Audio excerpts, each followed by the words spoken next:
Hi students, in this lecture series we have started small short video lectures on design of steel and RCC structure. In today's lecture we are going to cover different types of steel sections, loads coming on the steel structure and the design philosophy or design methods of the steel structure. So first of all, let's have a discussion on the points covered in previous lecture. So in last lecture, we have discussed about advantages and disadvantages of steel structure over the RCC structure. In that, the biggest advantage was its reusability, that is scrap value of the steel structure is very high as compared to RCC structure, and its durability. After that, we have discussed making of steel, how steel is going to make. In short, we have discussed the procedure of making of steel and different properties of steel also we have discussed. In that, some of the important properties we have discussed are ductility, durability, strength, toughness, hardness, fatigue, etc. Now in today's lecture we are going to discuss about steel sections or different types of rolled steel sections. At the time of fabrication itself, steel is rolled in different sections. So the commonly used or commonly available steel sections are I section, T section, channel section, and angle sections, and some of the regular shape, that is steel bars, tubes, plates, etc. we can see in day-to-day life for the construction of steel structure. For the detailed dimensions and geometric properties of these sections, we can refer Steel Structural Handbook and the Steel Table, which is referring to the IS 808. These are some of the common steel members or steel sections which we use in the construction of steel structure, that is T-bar or T section, angle section, hollow square sections, wide flange beams, I-beams, channel sections, etc. Now let's have discussion one by one on the different types of regularly or commonly available steel sections. First of all, rolled steel eye sections. Rolled steel eye sections are generally classified in different types based on its geometric property and weight as ISMB, ISLC, ISHC, etc., where these designations denotes, that is ISJB denotes Indian Standard Junior Beam Section, ISLB, that is Indian Standard Lightweight Beam Section, similarly Indian Standard Medium Weight Beam Sections, Indian Standard Wide Flange Beam Sections, or Indian Standard Heavy Beam Sections. For the regular use purpose, again these notations are sum up together its dimension, that is generally the eye sections for practice are designated as ISLB 300 or ISLB 300 at somewhat weight, that is for example ISMB 550 at 0.852 kilonewton per meter, where this ISMB denotes Indian Standard Medium channel sections, Indian Standard Medium Beam sections, and this 500 denotes its overall depth, that is from top of the flange to the bottom of the bottom flange.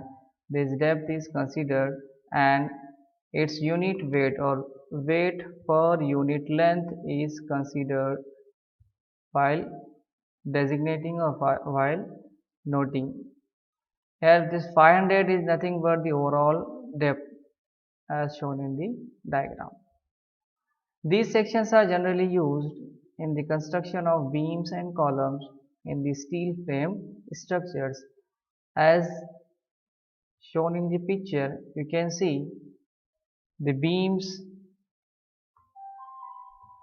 and columns are generally constructed by means of these I sections or beam sections.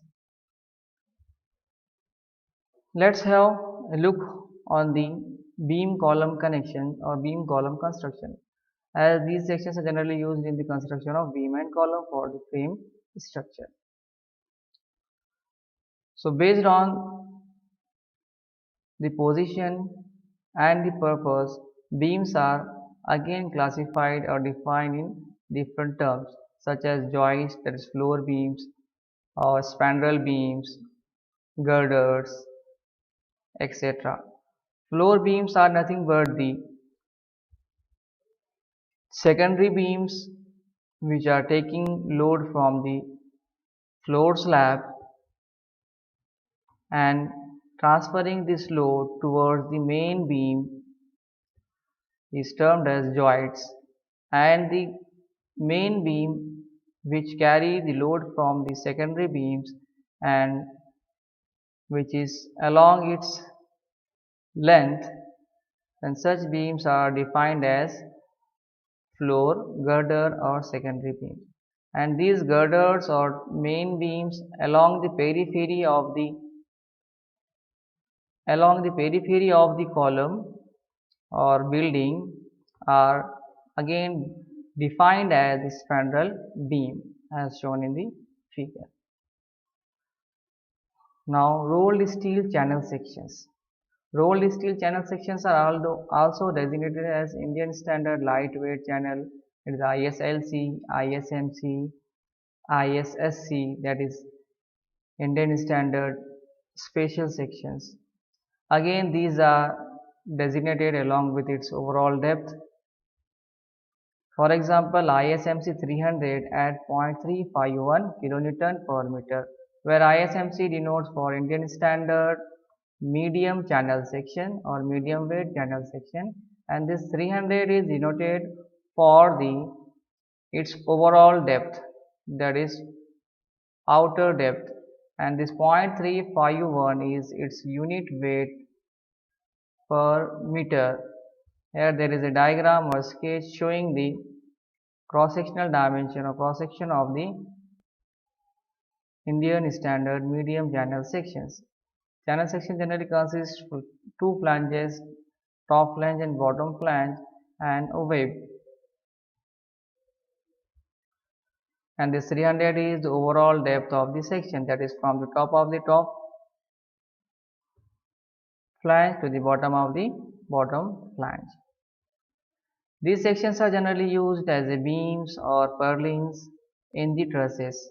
Here you can see these channel sections are used as beams in the building, and similarly these can be used as a compression member in the buildings as well as a purlin in the trusses. Now rolled steel angle sections. These are generally categorized in two types, that is equal angle sections and unequal angle sections.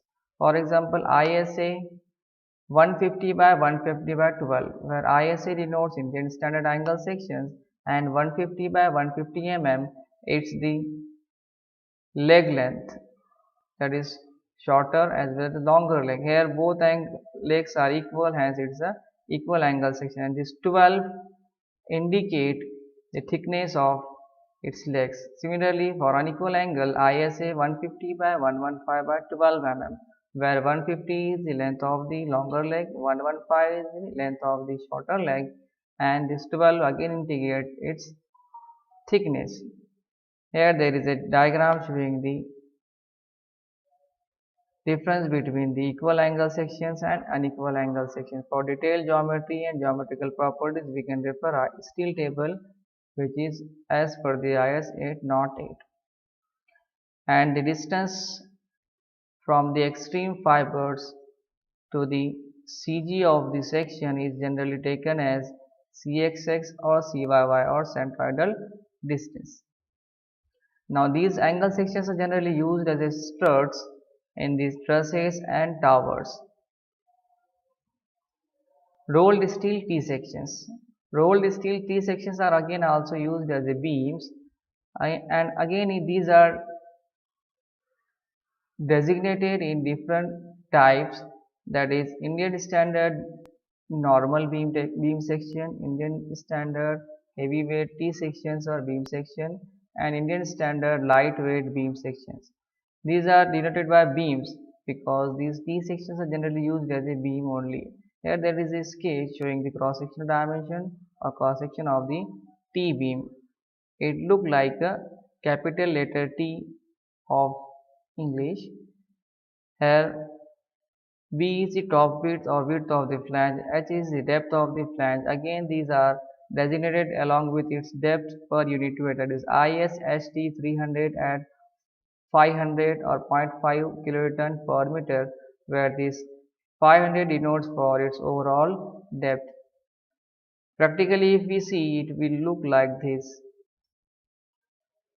Now apart from these commonly used section, again there are some of the other different sections like Indian standard round bars, Indian standard square bars, Indian standard tubes or steel tubes, steel plates, etc., which are conforming to IS 800, 1161 and IS 4923.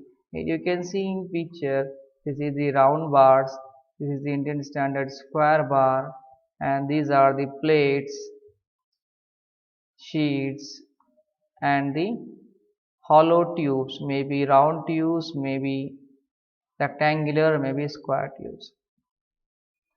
Now the choice of or selection of these sections at the site depends on its availability and its purpose, as well as the strength requirement of the structural member.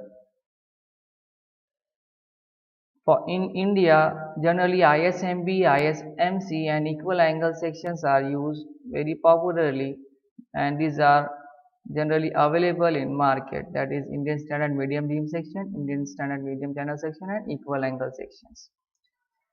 And some of the other forms can also be used on the construction site based on its requirement and the load coming on the structure or the purpose of the structure. For example, for heavy loads, we can go for built-up section made up by two different sections, maybe rolled steel sections or rolled steel section combined together flat plates.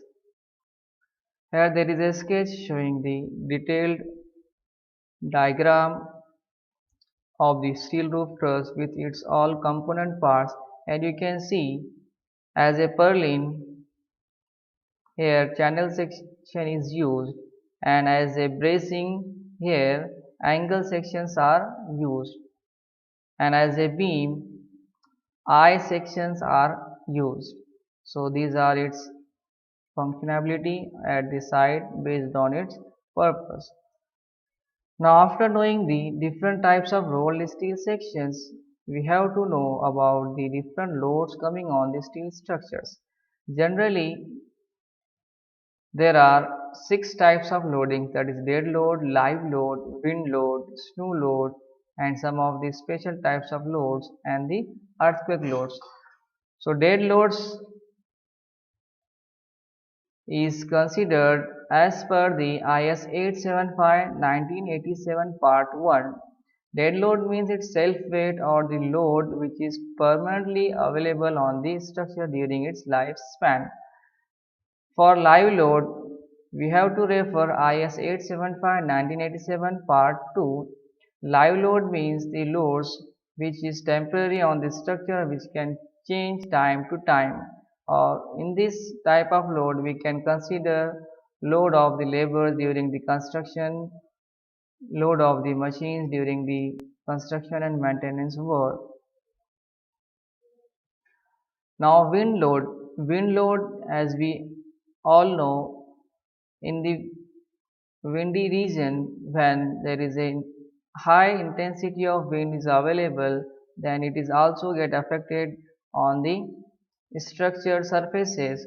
So for regions having high wind speed, we have to consider this type of load. For this, we have to refer IS 875 1987 part 3.